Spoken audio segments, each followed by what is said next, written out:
Welcome to the Strategy Sync YouTube channel. Please subscribe and like to hear new book summaries. We are so glad you're here. Today, we're diving deep, and I mean really deep, into a book that feels incredibly relevant for just about anyone trying to keep their head above water right now. That's right. Today, we have a clear mission. We are going to unpack the key concepts and, more importantly, the actionable insights from Donna McGeorge's book, Red Brick Thinking. Make space, find focus, move forward. And the mission here, for you, is really about finding a shortcut to clarity. Exactly. By challenging this one really deeply ingrained assumption we all live with. The idea that more is always better. Always. More projects, more meetings, more hustle. The book argues that's just fundamentally wrong. I think we all feel the weight of that assumption probably every single day. George uses this fantastic metaphor for it, which he calls the invisible backpack. Oh, it's the perfect image, isn't it? It so perfectly captures how stress just becomes normal. The backpack starts off light enough, a few meetings, the usual stuff, but we just keep slinging things in without ever taking anything out. Another project, a new system to learn, more emails. More pressure to be faster, to be more available. And eventually that weight becomes so familiar that we just stop questioning whether we should even be carrying it. We just adjust the straps, lean in a bit harder, and sort of convince ourselves that this crushing load is just what success feels like.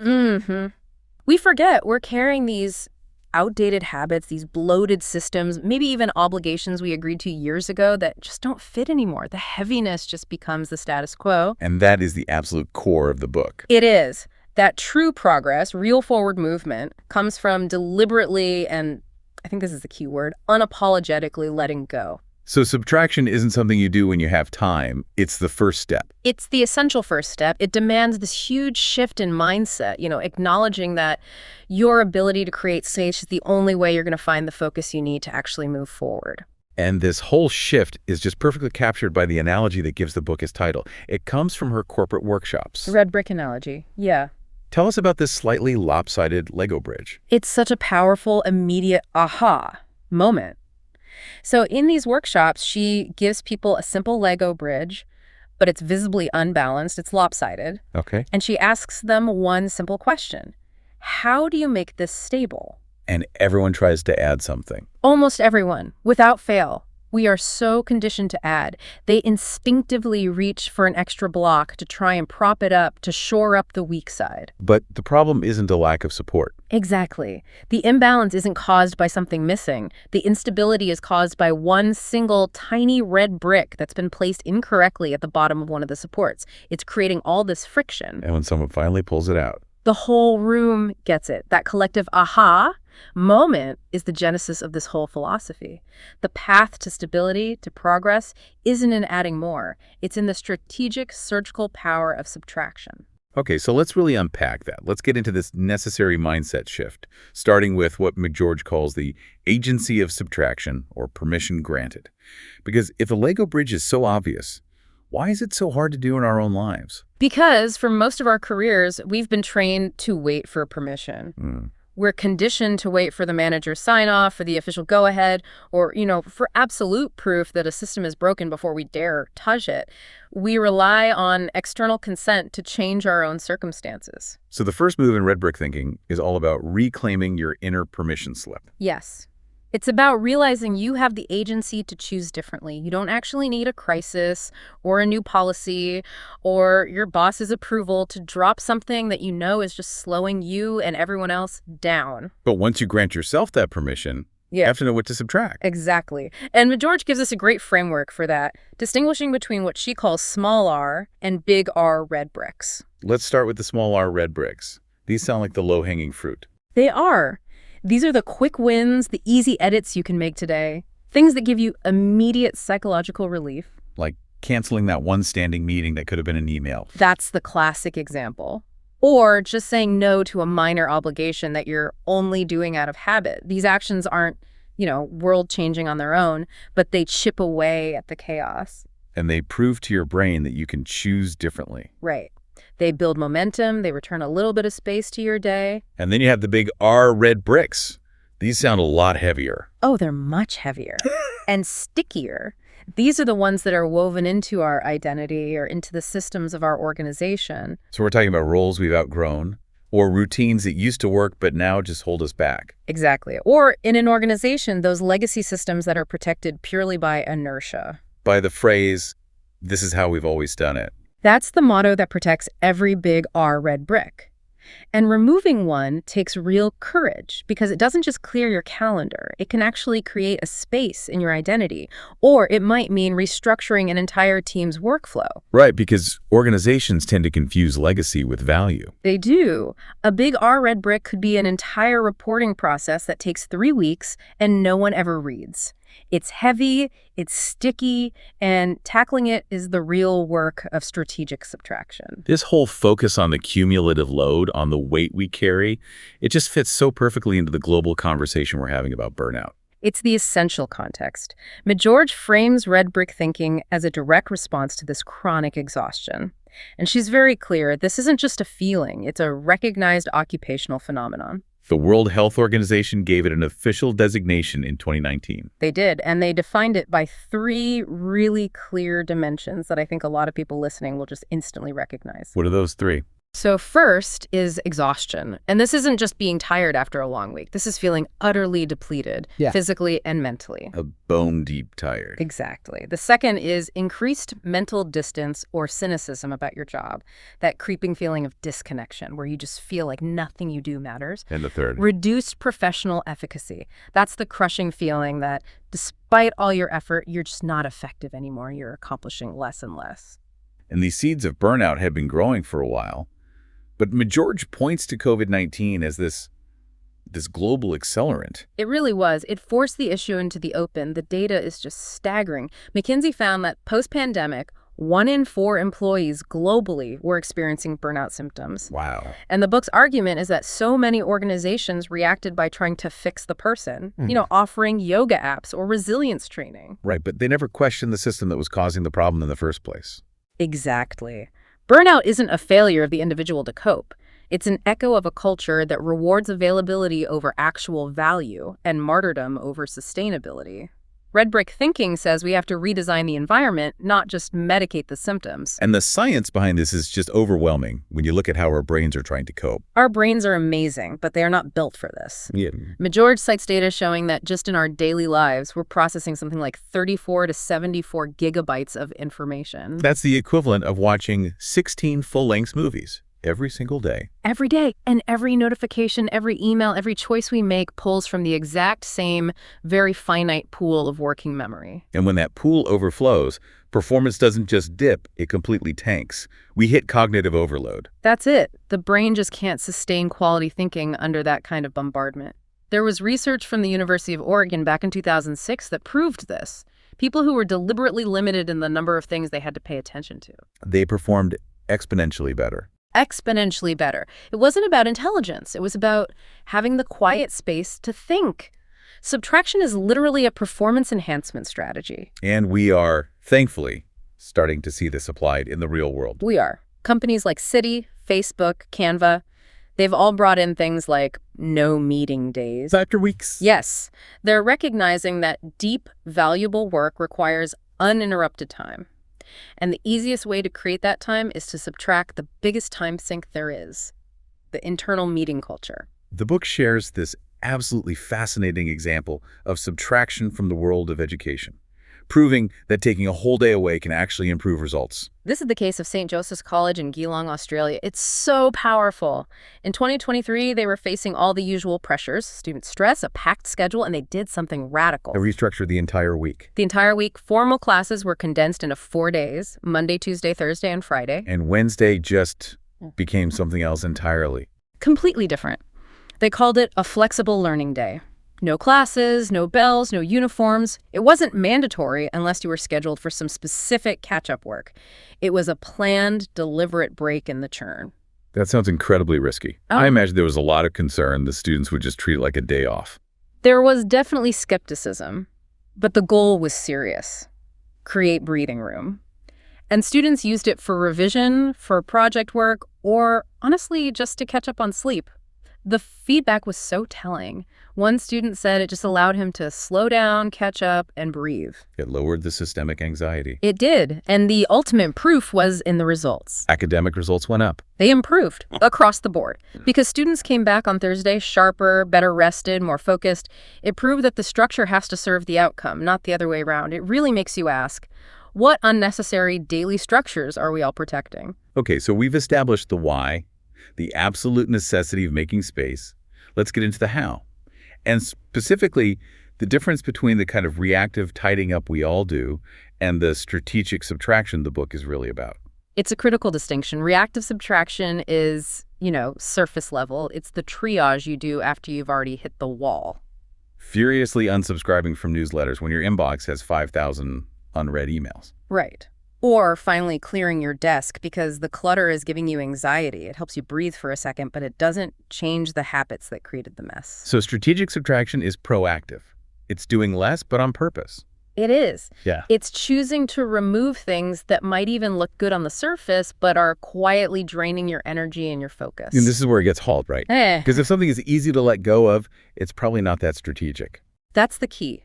Strategic subtraction is design work.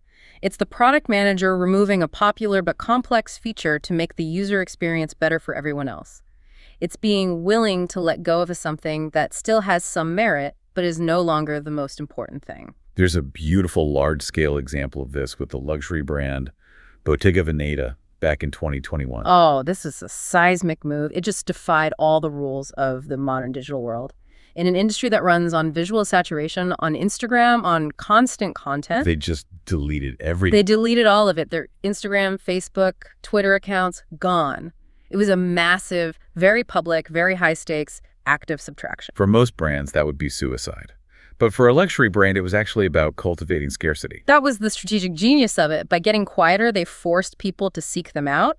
It let the design speak for themselves instead of being diluted in an endless scroll. They created value through silence. And the market responded. The market responded. The financials proved it was the right move. Despite subtracting their entire social media presence, their revenue grew by 24% in the first half of 2021. It was definitive proof that in an age of maximum noise, sometimes the most powerful move is radical silence. When you talk about focus being revealed by removing what doesn't belong, it makes me think of the book's original red brick thinker. Michelangelo. It's such a perfect metaphor. It is the timeless artistic metaphor for this entire idea. He was asked how he created the statue of David, and his famous reply was that he saw the angel in the marble and carved until he set him free. You didn't add anything, you just removed the excess. He removed what didn't belong until the masterpiece, the core focus, was all that was left. His work is defined by what was taken away. It's more than just a method then. It's a belief that the clarity's already there. It's just buried under layers of junk. Exactly. And it forces us to ask that question about our own work. Yeah. If I were Michelangelo looking at my current project or my team's schedule, what are the layers of irrelevant marble I need to chip away? So if subtraction is this powerful, why are we so bad at it? Why are we all such natural adders? This is the huge cognitive hurdle McGeorge talks about, the deep-seated addition bias. It's everywhere, and there are a few reasons for it. Okay. First, adding is just cognitively easier. It takes less mental effort. Subtraction requires you to critically evaluate something that already exists, and that's hard work. And adding looks like you're doing something. It looks like progress, a new feature, a new program. Right. Innovation is associated with creation. Subtracting can look like retreat or failure, and it just feels riskier. What if we cut the wrong thing? Exactly. What if we miss something? You rarely get a bonus for the meeting you canceled or the bureaucratic step you eliminated. Our culture rewards what we build, not what we bravely let go of. And this resistance, it traps us in what she calls the sunk cost fallacy. The sunk cost trap. It's so powerful because it's emotional, not logical. It's that irrational belief that just because you've invested time or money or effort into something, You have to see it through. you're obligated to continue. I've invested too much in this job to leave now. We've spent too much on this failing project to stop. And we spend all this energy calculating the potential cost of letting go, but we ignore the very real, ongoing costs of holding on. That is the critical question the book forces us to ask. What's the cost of keeping it? What is the price of maintaining that legacy process? It's not just money. It's the daily friction, the lost hours, the drained energy from things that only exist because of inertia. The cost of keeping the red brick is almost always greater than the pain of pulling it out. The ultimate expression of this strategic thinking has to be the global movement for the 4-day workweek. It really is. This is strategic subtraction at the highest possible level. The movement, led by 4-Day Week Global, basically tested a huge hypothesis. Can focused output completely replace hours? The rule was simple. 80% of the time, for 100% of the pay, as long as you deliver 100% of the output. And to make that possible, teams had to become absolutely surgical in their subtraction. This wasn't about working faster. It was about working smarter. They had to get rid of the waste. All of it. Meetings were ruthlessly cut. Email checking was consolidated. Teams got crystal clear on their priorities. They were forced to pull out all the big red bucks just to make it work. And the results from the global pilots were just stunning. They were transformational. Productivity often went up, sometimes by over 30%, because people were so much more focused. Burnout plummeted, well-being improved, and crucially, profits often increased. It fundamentally shifted the idea of work from being about presence, just being at your desk, to being about progress. Exactly. Focusing only on the things that actually create value. That kind of structural change is incredible, but McGeorge also spends a lot of time on the invisible stuff, the cultural expectations that weigh us down. Let's start with Chapter 3, the red brick of attachment. Yeah, this gets into some deep psychological territory. She starts with this foundational idea from Buddhism that the root of our suffering isn't really pain or loss itself. It's the clinging, the attachment. It's the clinging to outcomes, to roles, to expectations we can't control. When we define ourselves by our job title or a relationship and that thing changes, the experience can feel like grief. Because you're not just losing the thing, you're losing the version of yourself that was tied to it. Exactly. And this is backed up by behavioral economics, by the endowment effect. Which says we overvalue things just because we own them. We disproportionately overvalue them. We confuse ownership with alignment. We cling to a complicated process we designed years ago because it proves our expertise, even though it's now obsolete. And McGeorge is very clear about the cost of this clinging. It's a high and continuous cost. First, it costs us our presence. When we're gripping that tightly, we're either anxiously trying to manage the future or we're defensively replaying the past. We're never actually here. And second, it costs us our peace. The tighter the grip, the more anxiety we carry. The book has a really useful grip test to help you see if attachment is a problem.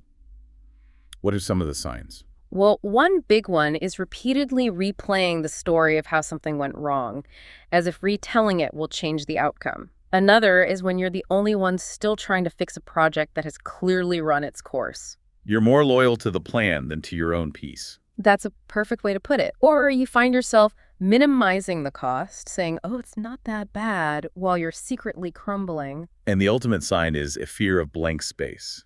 Yes. When a big project ends, instead of relief, you feel panic because you don't know who you are without it. The book encourages us to just loosen the grip. Not because the thing is bad, but because the grip itself is suffocating. Okay, next up, the red brick of more. This is so perfectly illustrated by the story of Starbucks' failure in Australia. Oh, this is a classic case of the more reflex completely backfiring. Starbucks enters Australia around the year 2000, and they just assume they can import their successful American playbook. Which was all about size, spectacle, and standardization. Right. But the Australian market already had this incredibly strong independent cafe culture that was focused on quality, simplicity, and service. And Starbucks comes in with these oversized, sugary, complicated drinks. And confusing names like Venti. They offered more stuff, but they failed to offer better value. They didn't subtract their American assumptions to fit the local culture. And instead of changing their approach, they just doubled down.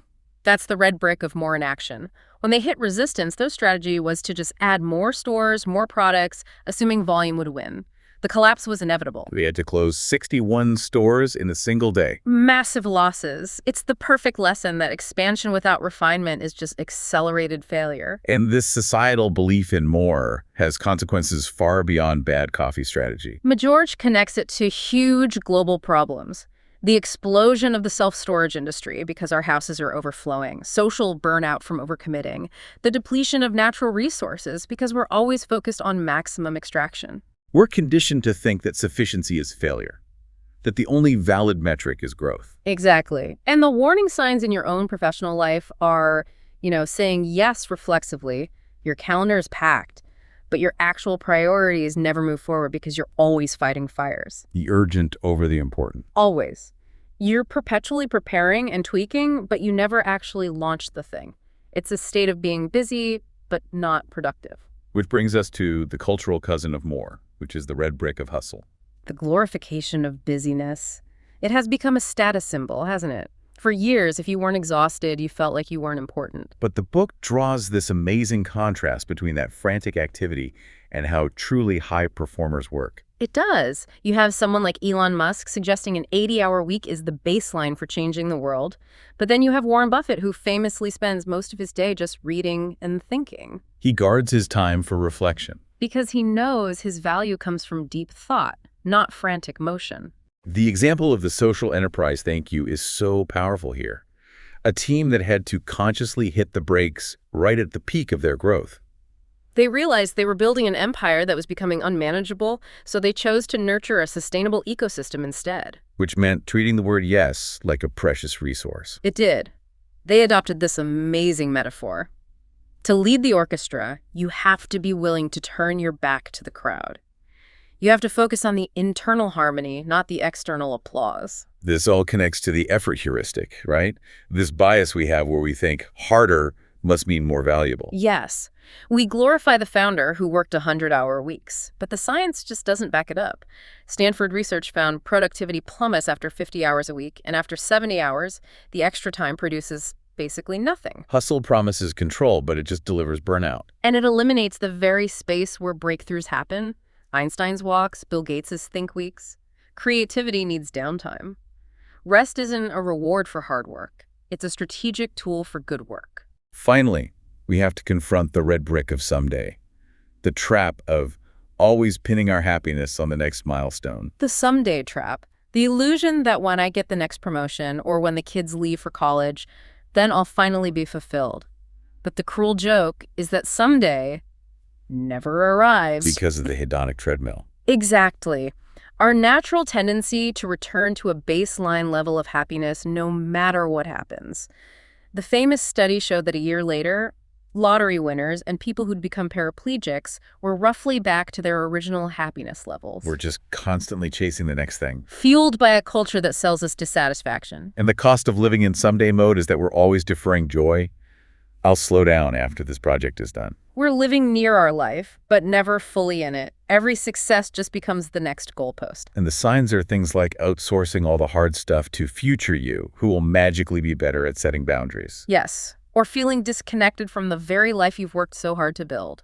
The solution, the book argues, is to disrupt the treadmill. With gratitude. And with concepts like lagom, just enough, it's about choosing to believe that contentment and progress can actually coexist. Okay, that brings us to the more tangible stuff.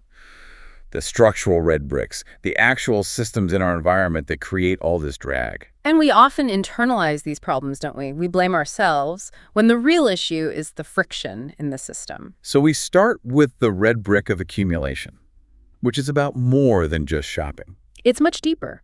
McGeorge points out we're conditioned by language like retail therapy to believe our identity can be bought, that we can curate ourselves through possessions. Which taps into the extended self theory, the idea that our stuff becomes an extension of who we are. It becomes our armor. But that armor is heavy. All that clutter, physical and digital, is linked to anxiety and decision fatigue. Every single thing we own requires a tiny bit of our attention. And that same impulse to fill our physical space drives us to fill our time. Absolutely. The need to fill our cupboards drives us to overschedule our calendars. Stillness feels suspicious. The book points to minimalism as this necessary counter-movement. Right, and it's not about deprivation. It's about intention.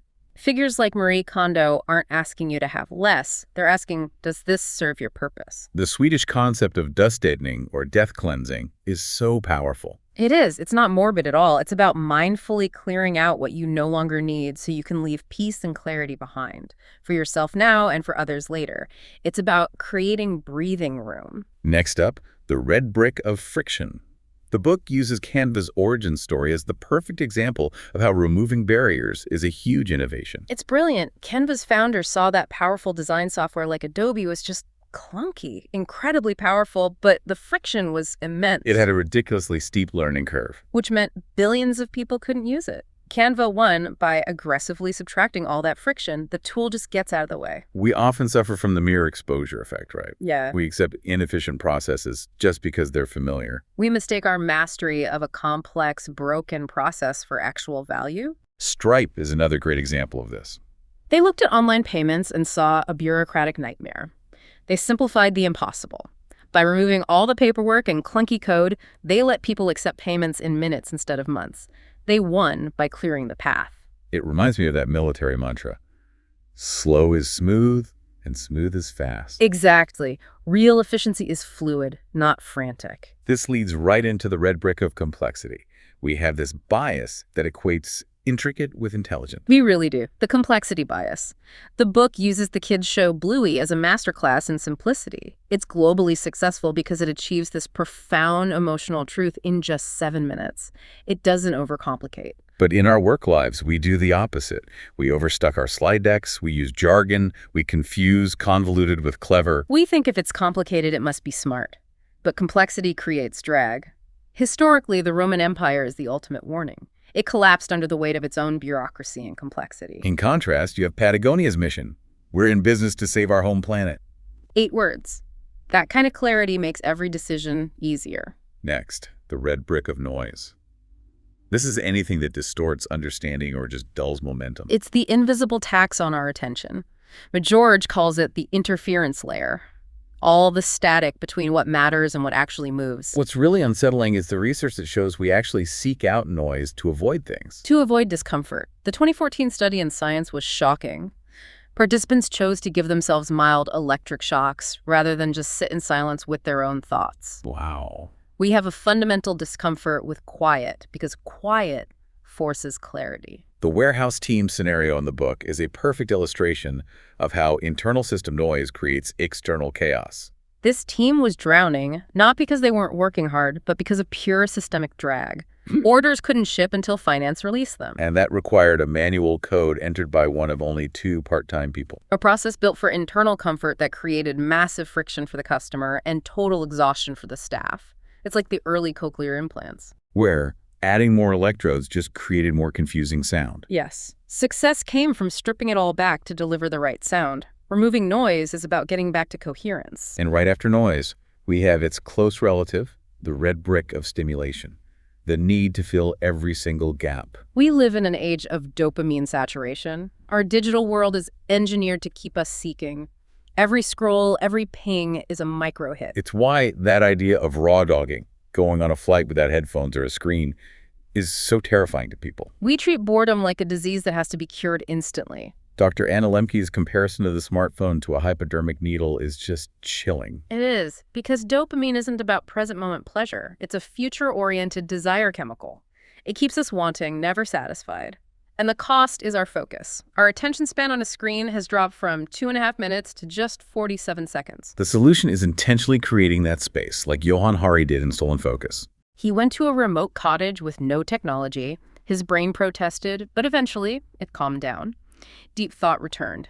Boredom and quiet aren't wasted time. They are essential neurological tools. Okay, next, the red brick of urgency.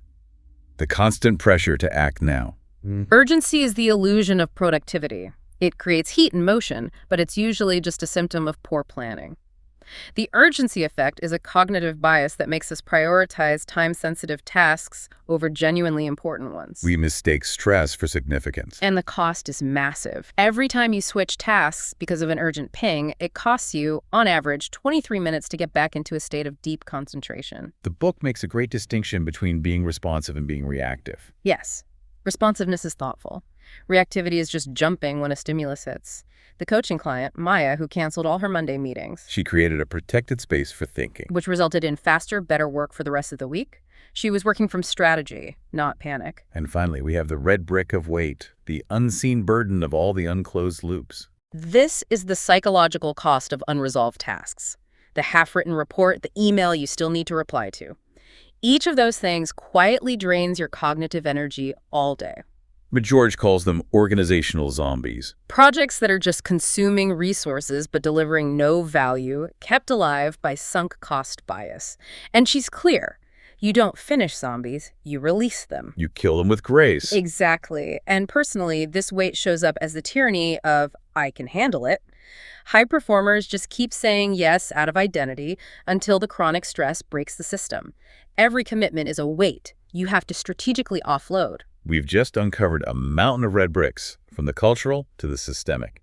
The book brings it all together at the end with a simple, repeatable practice to make subtraction a habit. This is the core practice loop. It's designed to be easy and become second nature. Step 1 is spot it. Just notice the friction, the eye roll, the sigh, the little energy drop. That's the brick. Step 2, question it. Does this actually deliver the outcome we need? If this disappeared right now, would anything important actually break? Or would things just get easier? Right. Then step 3, remove it. And this is key. Don't just tweak it. Don't delegate it. Say no. Cancel it. Delete it. Pull the brick. And the final step, which is so important, feel it. The feedback loop. Notice the clarity, the relief, the time you just got back. That positive feeling is what reinforces the behavior. The book has great little case studies of this in action. It does. On a personal level, a client named Rebecca Redbricked, checking her phone first thing in the morning, gained immediate calm. In the workplace, a leader named Joseph scrapped a 12-slide PowerPoint update and replaced it with 3 bullet points in a shared doc. Gave his entire team an hour back, instantly. At the leadership level, it's cutting the 40-slide strategy deck down to 5 key insights. This red brick revolution also requires us to reframe our ideas about identity and obligation. It really does. McGeorge uses these powerful examples of people stepping away with integrity. Jacinda Ardern's resignation as prime minister is the ultimate example. She proved that you don't have to be a martyr to be a worthy leader. It challenges that excellence trap, the idea that capability net calling. That is the biggest trap for high performers. We get so good at something we confuse that skill with our actual purpose. Like Ash Barty walking away from being the world #1 tennis player. Twice. Because she was ready for her next chapter, she never let other people's expectations dictate the ship of her life. And Taylor Swift's decision to re-record her entire back catalog, that's a massive, multi-year act of subtraction. A huge act. She walked away from a contractual framework that no longer aligned with her values. She chose integrity over the status quo and decided to rebuild everything on her own terms. The ultimate antidote, then, to all this hustle and striving for someday is this concept of lagom. Lagom, the beautiful Swedish principle of not too much, not too little, just enough.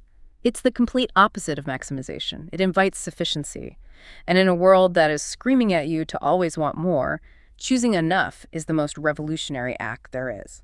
And what's so encouraging about all of this is that it's contagious. You don't need permission to start. Not at all. You don't need a fancy title to stop sending unnecessary emails. When one person, as she describes in the book, just quietly stops replying to emails after 6 p.m., they remove that expectation of 247 responsiveness. And other people see that boundary, and they start to follow. They see the space it creates, and the whole culture starts to shift. The movement begins with one person's single, brave act of subtraction. So we've gone from that invisible backpack we all carry to this idea of strategic, powerful subtraction. Red brick thinking really forces us to see subtraction not as a sacrifice. Or failure. Right, but as a core design strategy for actually creating momentum and moving forward. The path to clarity and impact isn't about piling more on. It's about stripping things away. It's having the courage to question the things that have just become normal, the red bricks hiding in plain sight. And so, as you reflect on all the burdens you might be carrying, cultural, structural, emotional, we want to leave you with one final provocative thought. Instead of focusing on adding one more achievement, one more project, or one more possession, consider this. The most powerful thing you can do is to trust that what's meant for you doesn't require you to grip so tightly. The ultimate goal is to choose a life that feels spacious, not just impeccably organized, realizing that contentment and progress are, in fact, allies. Thank you so much for joining us on this deep dive. We really encourage you to take that red brick lens and apply it to your own life. What is just one thing you can remove today to create a little more space? The movement starts with you. Until next time.